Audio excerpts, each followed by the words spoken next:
నేను మీ దండపట్టి కోటేశ్వరాని. అందరికీ నమస్కారం. Card number 575. మనకి రేపు అనగా 11వ తారీఖు ఆదివారం ఫిబ్రవరి అంటే 2024 రేపు మనకి సారథి స్టూడియోలో ఉదయం 8 గంటల నుంచి 4 గంటల వరకు ఫస్ట్ టైం మన యూనియన్ స్థాపించి 2012 నుంచి ఇప్పటి వరకు 12 సంవత్సరాలు అవుతుంది. ఈ 12 సంవత్సరాల్లో లేబర్ యాక్ట్ ప్రకారంగా ఆన్ రికార్డు పరంగా ఎలక్షన్ జరుగుతున్నాయి. అంటే ప్రతిసారి మన యూనియన్ కమిటీ మెంబర్, మన యూనియన్ సభ్యులే కమిటీ మెంబర్గా ఉండి ఎలక్షన్ కమిటీగా ఉండి కొన్ని అవకతవకలు జరుగుతున్నాయని చెప్పి ఎంతో కంప్లైంట్లు ఇచ్చి ఫస్ట్ ఎలక్షన్స్ అంటే మన ఫౌండర్ మెంబర్స్ తర్వాత అకౌంట్ మొదలు పెట్టుకున్నాక ప్రతి ఎలక్షన్ అయిన తర్వాత రాంబాబు గారి నుంచి శివకుమార్ నుంచి ప్రతి దగ్గర నుంచి అంటే మనకి మళ్ళీ పృథ్వీరాజు గారు వచ్చినంత వరకు కూడా అప్పుడు పృథ్వీరాజు గారి తర్వాత ఇప్పుడు ఈ లేటెస్ట్గా వచ్చినంత ప్రతిసారి గొడవలు జరుగుతున్నాయి. ఏదో ఒక రచ్చ, ఏదో ఒకటి డబ్బుల విషయమా లేకపోతే యూనియన్ ఎంత ఉందా అని. చాలామంది కొత్త సభ్యులు జాయిన్ అయ్యారు. ఇప్పుడు 300 మంది వరకు కొత్త సభ్యులు జాయిన్ అయ్యారు. అంటే అప్పట్లో 1000 రూపాయలు ఉన్న కార్డు మేము తీసుకున్నప్పుడు 3000 రూపాయలు ఉండేది. ఈరోజు 10,000 ఒక చేసాము. నెక్స్ట్ మంత్ 20,000 చేస్తున్నాం. ఈ 10,000 అంటే దగ్గర 300 కార్డులు, 320 కార్డులు అంటే 32 లక్షల రూపాయలు మనకి వచ్చాయి. అది ఇప్పుడు అంటే గత ప్యానెల్లో గెలిచిన రాజశేఖర్ అలియాస్ సుబ్బారావు ఆయన గెలిచిన తర్వాత మేము ఫండ్ చాలా కలెక్ట్ చేసాము, చాలా తెచ్చాము అని చెప్పడం జరిగింది. ఫండ్ తేవడం వేరే, యూనియన్ సభ్యులను అంటే కార్డులు ఇచ్చి కొత్త సభ్యులను ఎన్నుకోవడం వేరే, దాన్ని తెచ్చుకోవడం వేరే. ఒకసారి బాగా గమనించండి. ఫండ్ ఎలా వచ్చింది, మనం ఎవరి దగ్గరికి వెళ్ళి డబ్బులు తెచ్చాము, ఎక్కడి నుంచి తెచ్చాము, డోనర్ రూపంలో ఏమొచ్చినాయి, అది ఫండ్ అంటమాట. కొత్త సభ్యులు చేర్పించడం ఫండ్ కాదు.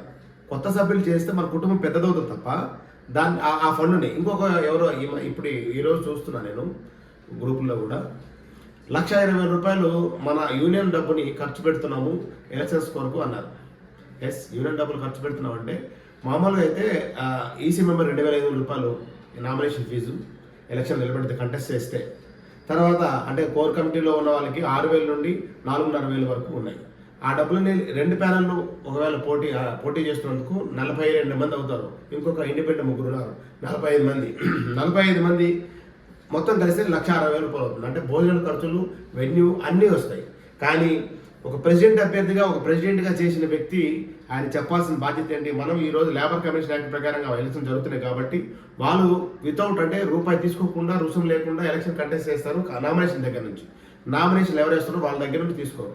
సో ఆ డబ్బులు మనం ఏదైతే ఉన్నాయో మన ఎలక్షన్లో కంటెస్ట్ చేస్తున్నామో ఈ మనం అనుకున్న డబ్బులు మన యూనియన్కి మీరు జమ చేయండి అంటే సరిపోతుంది. కానీ ఎక్కడ కూడా అపవాదం ఏది దొరుకుతుంది?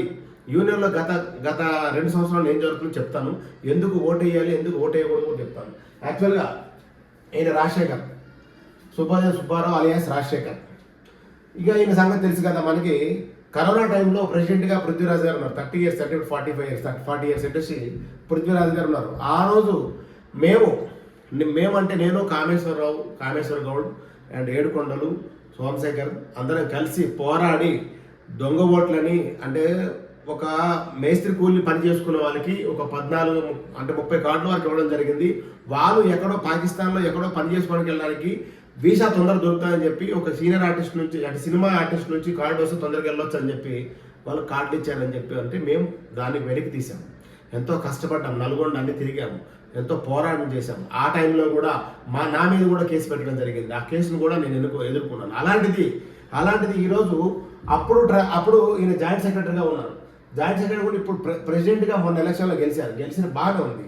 ఏం పని చేసామంటే మేము చాలా చేసామని. ఎస్, మీ బాధ్యత. ఈ రూపాయి జీతం లేకుండా పనిచేయాలి ఎవరైనా సరే.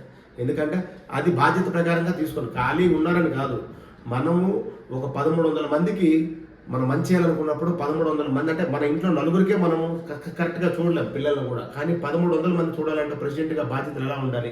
ఎవరు తప్పు చేసినా, ఎవరు ఎటువంటి అక్రమాలకు పాల్పడినా వాళ్ళని పిలిపించి మాట్లాడే ఒక జ్ఞానం ఉండాలి. అది లేదు. ఎందుకంటే నేనే రాజుని, నేను చెప్పిందే వినాలి, లేకపోతే ఇష్టం వచ్చి చేస్తాం అన్నట్టు గత 2 సంవత్సరాల పాలన జరిగింది.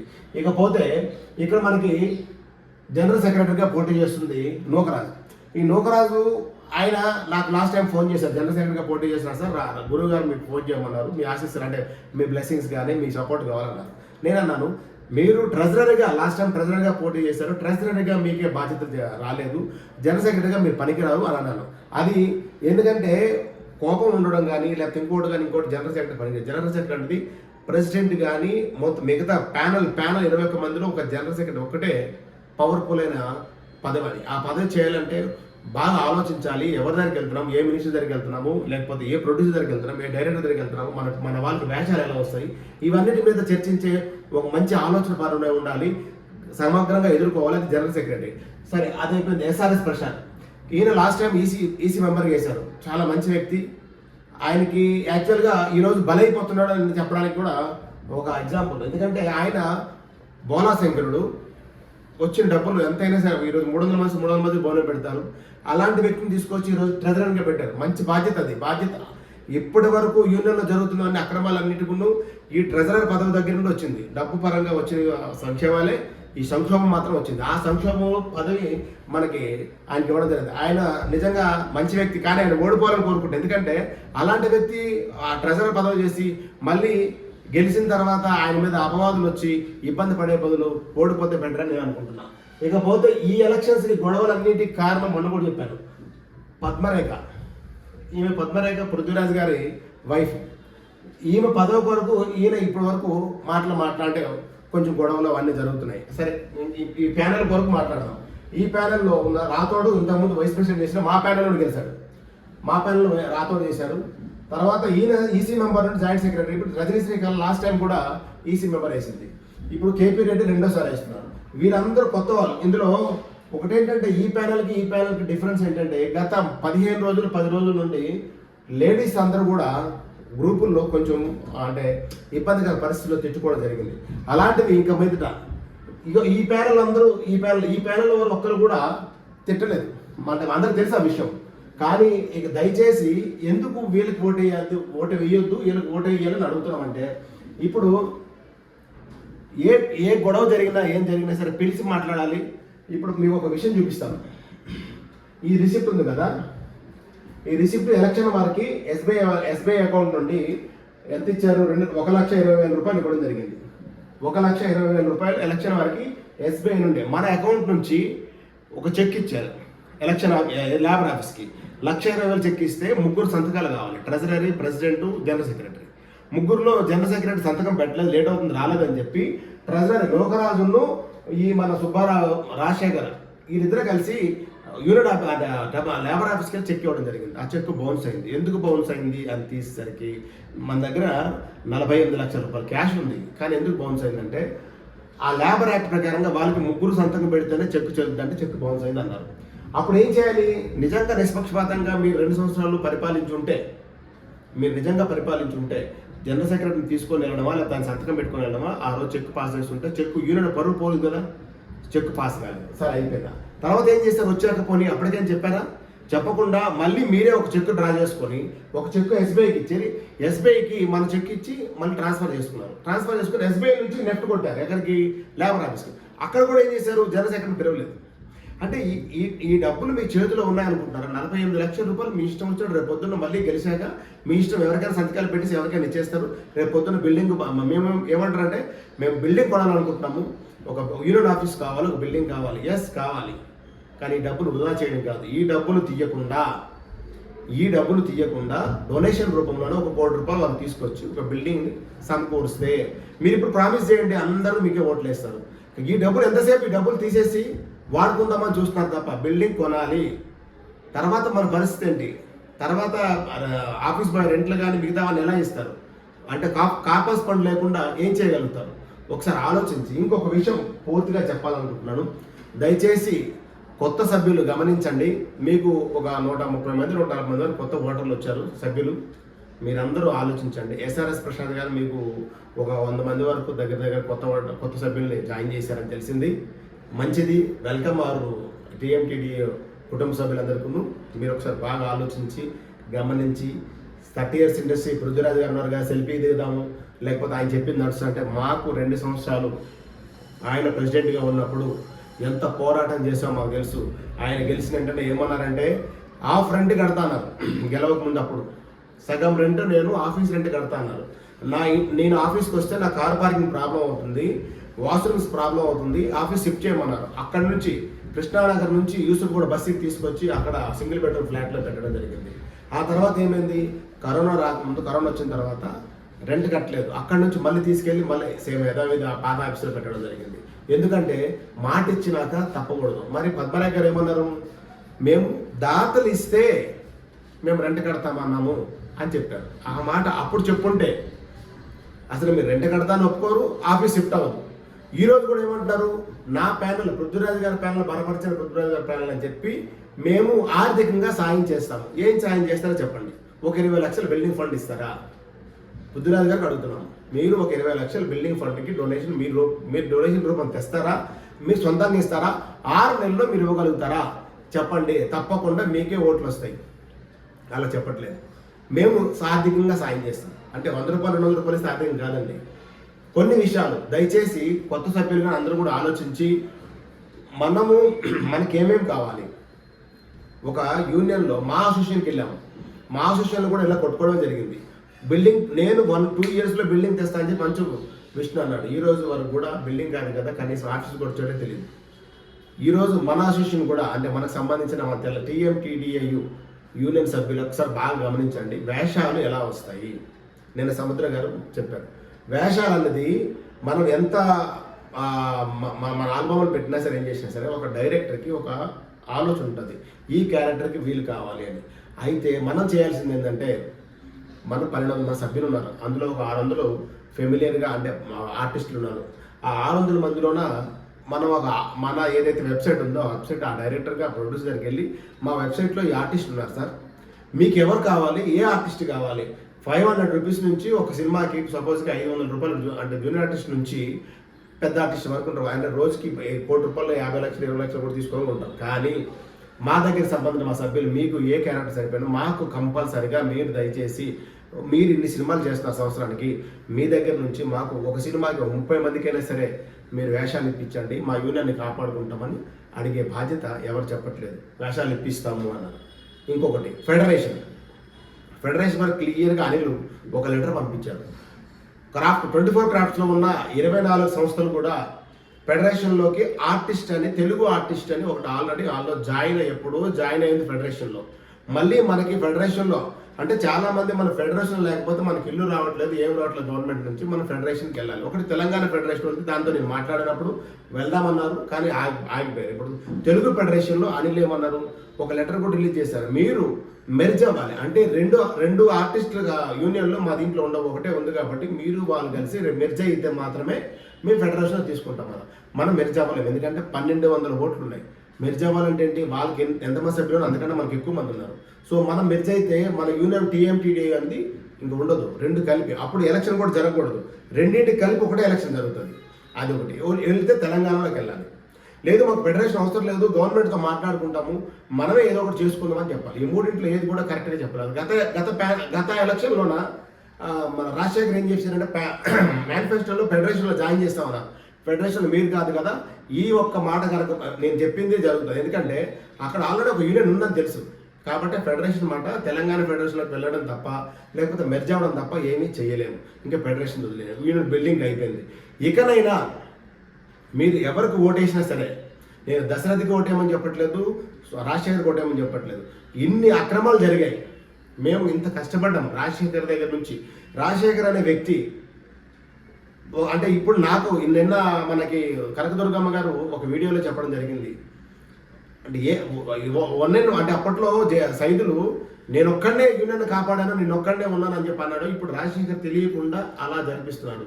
ఇప్పుడు నూకరాజు ఏమన్నారు, జనరల్ సెక్రటరీ అనే వ్యక్తి దగ్గర మా బిల్లులన్నీ పాస్ అయిన తర్వాతే మేము మిగతా విషయాలు చెప్పడం జరుగుతుంది, మాకు అసలు బిల్లే పాస్ అవ్వలేదు. బిల్లులు పాస్ అవ్వకుండా 2 సంవత్సరాల పరిపాలన ఎలా చేశారు? మీకు 2 సంవత్సరాల జనరల్ సెక్రటరీ అడ్డంగా ఉంటే మీరు ఫస్ట్ జనరల్ బాడీ కానీ సెకండ్ జనరల్ బాడీలు కానీ, ఫస్ట్ జనరల్ బాడీలో మీరు ఏం చెప్పాలి, ఈసీ మీటింగ్స్లో నోట్ రాసుకొని ఈసీ మీటింగ్స్లో మాకు అంటే మన యూనియన్ సంబంధించి మేము గెలిచిన ప్యానల్ అందరికీ కూడా అడ్డంగా ప్రతి విషయాన్ని వాదిస్తూ ఇక్కడ పరిపాలన బాగా చేయనివ్వకుండా ఏ మంచి కార్యక్రమం చేసినా అడ్డుపడుతున్న జనరల్ సెక్రటరీ గోవింద్ శ్రీనివాస్ని మేము తప్పించాలనుకుంటున్నాము అని చెప్పి ఒక ఈసీ నోట్స్ రిలీజ్ చేసి దాని నుంచి జనరల్ బాడీలో అప్రూవల్ చేసుకొని జనరల్ బాడీ 1/3 మెజారిటీ తీసుకున్నాక అప్పుడు మీరు జనరల్ సెక్రటరీని తొలగించాలి. మీరు ఎందుకు తొలగించలేదంటే అప్పుడు దండుపాటి కోటేశ్వరరావు జనరల్ సెక్రటరీగా పోటీ చేశాడు. మీ యొక్క దొంగతనం ఓట్లో ఇది ఏవైతే ఉన్నాయో బట్టపల్లి అయినాయో ఆ ఓట్ల వల్ల 13 ఓట్లతో ఓడిపోయాడని చెప్పి మళ్ళీ జనరల్ సెక్రటరీగా ఆయన రావాల్సి వస్తున్న భయపడి మళ్ళీ ఆయన చెప్పినవి లేకపోతే మీకు సమన్వయం జరగకపోయినా 2 సంవత్సరాలు పరిపాలించారు. ఇది వాస్తవం. ఓకే, మాకైతే ఎటువంటి అవసరం లేదని చెప్పి 2 సంవత్సరాలు దూరంగా ఉన్నాం, మాకు అవసరమే లేదని. ఇకపోతే జనరల్ సెక్రటరీ పార్ట్ అయిపోయింది. ఇంకా ట్రెజరీ పోస్టు మీరు ఒకటే గమనించండి. ఈరోజు ఒక 10 మంది కార్డులు మనకి యూనియన్లో వచ్చారు, కొత్తగా జాయిన్ అయ్యారు. 10 మంది అంటే ₹1,00,000. ఈరోజు శనివారం, రేపు ఆదివారం సెలవు బ్యాంకు, ఎల్లుండి కూడా బ్యాంక్ సెలవు అనుకుందాం. అంటే ఈరోజు 9వ తారీఖు, 10వ తారీఖు, 11వ తారీఖు, 12వ తారీఖు, 13వ తారీఖు కనీసం మీరు బ్యాంకులో అమౌంట్ డిపాజిట్ చేసి మన ఖర్చులు ఏమైనా తీసి ఈ నెల ఖర్చులు రెంటు అన్ని తీసేసి ఆ అమౌంట్ ఏదైతే ఉందో ఆ రిసిప్ట్ తీసుకొచ్చి మన బ్యాలెన్స్ ఎంత ఉందని చెప్పి వాట్సాప్ గ్రూపులు ఎందుకు పెట్టలేకపోయారు? 2 సంవత్సరాలు మీరు నిష్పక్షపాతంగా పరిపాలించారు, ఓకే, నిజాయితీగా పరిపాలించారు.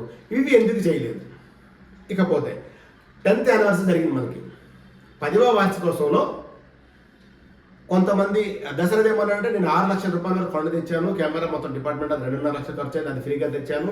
ఒకరి దగ్గర 4 లక్షలు తెచ్చాను, డాక్టర్ రెడ్డి గారు ఆ లేడీ ఆమె దగ్గర ₹1,00,000 నూకరాజు తెచ్చాను, అందులో 70,000 తీసుకుని 30,000 ఖర్చు పెట్టారు.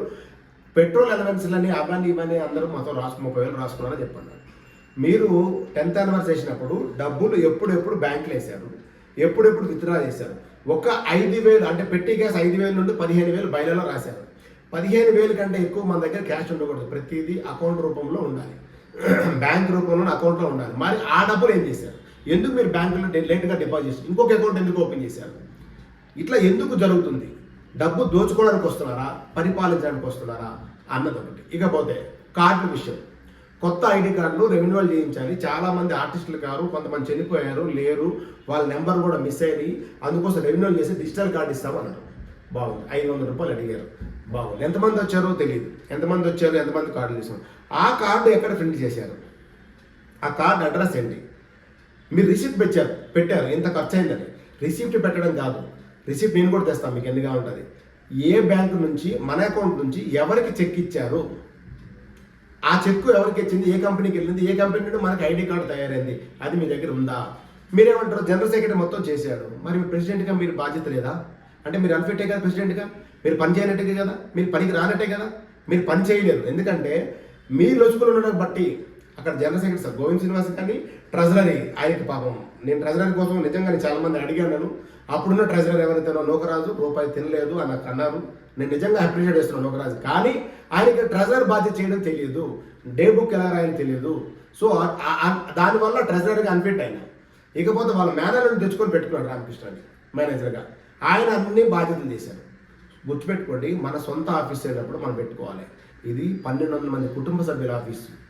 మనం ఎంత మంచి పనులు చేసినా సరే ఇలాంటి తప్పుడు పనులు చేసినప్పుడు వారికి జీతం ఇచ్చి మన వాళ్ళు, మన కుటుంబ రక్త సంబంధాలు మన ఆఫీసులో మనం పెట్టుకున్నప్పుడు ఇలాంటి అపవాదాలు వస్తాయి. ఇవి కూడా గ్రహించండి. అయితే ఇలా చేసి ఈ ట్రెజరీ ఈ యొక్క కార్డుల విషయంలో ఇప్పటి వరకు తేలేదు. రిసిప్ట్ మాత్రం చూపిస్తున్నారు. ఎంత ఖర్చు అయింది, వాళ్ళకి ఎంత ఇచ్చారు, ఎంత కమిషన్లు వచ్చినాయి ఏంటనేది తెలియదు. కార్డుల విషయం కూడా తెలియదు. దీని అన్నిటికీ బాధ్యత ఎవరు వహిస్తారు? కొడుకు తప్పు చేస్తే తండ్రి బాధ్యత వహిస్తాడు. ఎందుకంటే కొడుకు మంచి చేసినా, తప్పు చేసినా, రేపు చేసినా, ఏం చేసినా సరే నా కొడుకు మంచోడు అనొద్దు, మౌనంగా ఉండకూడదు. కంపల్సరిగా శిక్షే. దీని పూర్తి బాధ్యత ప్రెసిడెంట్ అయిన, మాజీ ప్రెసిడెంట్ అయిన సుబోధం సుబ్బారావు అలియాస్ రాజశేఖర్ తీసుకోవాలి. మేము 2 సంవత్సరాలు యూనియన్ పట్టించుకోకపోవడం వల్ల ఈరోజు విచ్చలవిడిగా విర్రవీగుతూ మీ ఇష్టం వచ్చినట్టు చేయడం జరిగింది. కోటేశ్వరరావు రాడు యూనియన్లోకి, ఆయన హ్యాపీగా ఆయన పని ఆయన చేసుకుంటున్నాడు, కామేశ్వర గౌడ్ రాడు అని చెప్పి ఇనామినేషన్ చేసుకుందామని చెప్పి జనరల్ బాడీ అనుకుంటే మళ్ళీ అందరూ వచ్చి లేదు ఇనామినేషన్ కాదు. ఒకరు అంటారు ప్రెసిడెంట్ గారు చాలా మంచి పనులు చేశారు, ఆయన ఒక్కడికి ఇనామినేషన్ ఇచ్చారు. అది చాలా తప్పండి. మీరు ఇగో ఎలక్షన్ ఎలా జరపాలో తెలియదు, యూనియన్ ఎలా నడపాలో తెలియదు. ఏదో పృథ్వీరాజు గారి వల్ల ఇంకోరి వల్ల మీరు ఆర్టిస్ట్ అని చెప్పి ఏదో అవి మీరు గెలిచారు, మంచి పని చేశారు అనుకోండి. ఈరోజు మీరు 2 సంవత్సరాలు వదిలేసినాం కదా, రాలేదు. ఇప్పుడు కూడా రాకపోతే రాజశేఖర్ గారు బాగా చేస్తున్నారబ్బా, ఆయన వరకు మళ్ళీ ఎందుకు యూనియన్ ఇంకో కొత్త వాడు ఎందుకు అవసరం లేదు, ఇంకో 2 సంవత్సరాలు చూద్దాం, తర్వాత 2 సంవత్సరాలు దానికి ఎక్కువ చేయకూడదు కదా అని ఆలోచిస్తాం. అసలు మీరు ఏం చేశారంటే మీ అని అవుతారు. ఏది జగన్మోహన్ రెడ్డి ట్రైన్ యాక్సిడెంట్ అయింది ఒకటి ఈ మధ్యకాలంలో. ఆ ట్రైన్ కోరమండలు అనుకుంటా. అయితే ఆ ట్రైన్ యాక్సిడెంట్కి ఆయన ఏరియల్ సర్వే చేశాడు. మనం ఒక ఛానల్లో కూడా మన ఛానల్లో వీడియో పెట్టాము. ఆయన ట్రైన్ ఇలా చూసుకుంటూ ఫ్లైట్ నుంచి హాస్పిటల్కి వెళ్ళి పరామర్శ నవ్వుతున్నాడు. అది కూడా రాజశేఖర్ గారికి అది తప్ప ఇంకేంటారా నాకు తెలుసు అనుకుంటున్నా. దయచేసి ఎప్పటికైనా గమనించి మీ అమూల్యమైన ఓటుని తప్పకుండా ఇప్పటివరకు చేసిన తప్పులా ఇక మీద తప్పులు జరగకుండా చూస్తారా అని నేనైతే నిజంగా నా అనుకున్న నా ఫ్రెండ్స్ అందరికీ చెప్తున్నా. దశరథ గారికి నేను వేస్తున్నాను. దశరథ గారికి మీరు సపోర్ట్ చేయండి. ఎందుకంటే చెయ్యకపోతే రేపు పొద్దున్న ఏదైనా ఆయన మంచి పనులు చేయకపోయినా ఏదైనా ఇలాంటి జరిగితే కాలర్ పట్టుకొని అడిగే పరిస్థితి. ఎందుకంటే దండుపాటి కోటేశ్వరం అంటే యూనియన్లు అందరికీ తెలుసు. దండుపాటి కోటేశ్వరం చాలామంది నాకు ఫోన్ చేశారు, సార్ మీరు నిలబడాల్సిందని. నాకు ఇంట్రెస్ట్ లేదని చెప్పాను. అందుకొరకు తప్పకుండా మీరు, ఎందుకంటే ఆ రోజు మేము ఎలక్షన్లు ఎందుకు ఇప్పుడు లేబర్ ఆప్షన్ జరగాలని చెప్పి అంటున్నామంటే తెలిసింది కదా, 341 ఓట్లు రిజిస్టర్లో రాశారు. మేము నిలబడినప్పుడు జనరల్ సెక్రటరీగా 371, 78 ఓట్ల వరకు కౌంటింగ్లో వచ్చాయి. 40 ఓట్లు తేడా వచ్చాయి. ఎందుకు? ఎలక్షన్ కమిటీలో మన యూనియన్ మెంబర్లు ఉండడం వల్ల కొంతమంది ఎవరికి అనుకూలంగా ఉండరు. 5 గంటల నుండి 8 గంటల వరకు ఎప్పుడైతే పోలింగ్ బంద్ చేసినామో, ఎప్పుడైతే కౌంటింగ్ స్టార్ట్ చేసినామో ఆ 2 గంటల్లోనే ఓట్లు 40 ఓట్లు అక్కడ అందులో బ్యాలెట్ బాక్సుల్లో. ఆ బాక్స్ కూడా ఏదైతే బ్యాలెట్ బాక్స్ అయితే ఉంటుందో దాన్ని సీల్ చేయకుండా తాళాలు పనిచేయలేదని చెప్పి మా ముందు తాళం పాలు కూడా తీశారు. ఎలా నమ్ముతాము? నాకు 250 ఓట్లు వరకు పడ్డాయి. నాకు నా ఫ్రెండ్స్ అందరూ వచ్చి, నాకు అసలు ఎవరో తెలియదు యూనియన్లో, నేను ఎవరికీ తెలియదు, వచ్చి కౌగిలించుకొని చాలామంది అంటే సంతోషం బాధతో వేడడం కూడా జరిగింది. ఈ రోజు కూడా నాకు పోటీ చేయమని అంటున్నారు. కాబట్టి దయచేసి నా అనుకునే మిత్రులు, నా ఫ్రెండ్స్, యూనియన్ని బాగా కాపాడుకుందాం అనుకున్న అందరూ కూడా నా సహకరించండి. దశరథ పిల్లలు గెలిపించండి, అందరికీ గెలిపించండి. తప్పకుండా అన్ని మంచి పనులు చేద్దాం. ఏది కావాలి యూనియన్కి అదే చేద్దాం. నేను ఈసారి ఈ 2 సంవత్సరాలు కాదు, ప్రతిసారి ప్రతి ఈసీ మీటింగ్లో మనకి సంబంధం లేకపోయినా దూరం ఉన్నా సరే ఏం జరుగుతుందో స్పష్టంగా కనుక్కొని మాట్లాడి ఏ విషయాలు ఏంటని తెలుసుకొని యూనియన్కి మంచి జరిగే విధంగా ఫండ్స్ కూడా తీసుకొచ్చి మన యూనియన్ కొత్త బిల్డింగ్కి ఆ డబ్బులు వాడకుండా కొత్త బిల్డింగ్ కొనుక్కునే విధంగా, లేకపోతే గవర్నమెంట్ దగ్గర ఏదైనా చూసుకునే విధంగా అందరూ శ్రమిద్దాము, కష్టపడదాము, యూనియన్ కాపాడుకుందాము. మళ్ళీ వాళ్ళ చేతుల్లో పెడితే మీరు యూనియన్ ఆఫీస్ అడుగు కూడా ఎక్కలేదు. ఎందుకంటే 1-2 బౌన్సర్లు పెట్టి కొట్టే పరిస్థితి కూడా ఉంటుంది రాజశేఖర్కి. ఎందుకంటే అంత ప్రొసెషన్లో ఉన్నాడు ఆయన. దండుపాటి కోటేశ్వరం నన్ను మొత్తం ఈరోజు నాకు చాలా ఇబ్బంది పెడుతున్నాడని చెప్పి పరిస్థితి ఆయనకు వచ్చింది. అందరితో అదే బాధపడుతున్నాను. పృథ్వీరాజ్ అయితే ఒక 20 మందికి ఫోన్ చేశాడు, ఆ దండుపాటి కోటేశ్వరం వీడియోలో ఆడే ఆపమని చెప్పండి సార్ అని. నాకు మాత్రం ఫోన్ చేయలేదు, నాకు చేయడానికి. అందుకొరకు దయచేసి గమనించి ప్రతి ఒక్కరూ దశరథ పిల్లలు ఓటేస్తారని మనస్ఫూర్తిగా కోరుకుంటూ నేను మీ దండుపాటి కోటేశ్వరం, కార్డు నెంబర్ 575. అందరికీ నమస్కారం.